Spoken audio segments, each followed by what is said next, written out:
Ladders are used to reach elevated working areas. They are a helpful tool, but if used improperly, they can be dangerous. Falls are the leading cause of workplace injury, and falls from ladders are about a third of those accidents. It is important for employers and employees to be familiar with the proper use of ladders.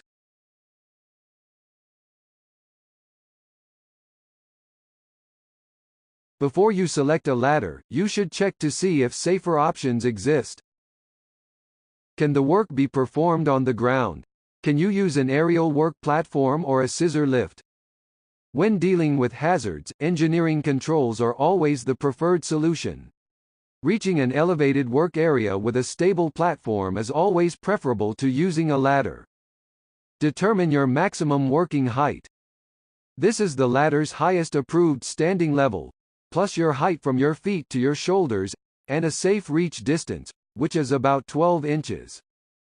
Make sure the maximum working height for the ladder is above the required working height or access point. When setting up a non-self-supporting ladder, the base of the ladder must be 1 foot out for every 4 feet up. To get the angle correct, a person standing straight up should be able to reach out and touch the ladder at arm's length. Try to get someone to help your setup, if possible. Falling objects can be very dangerous. Watch out for people below, and be very careful when handling tools and materials.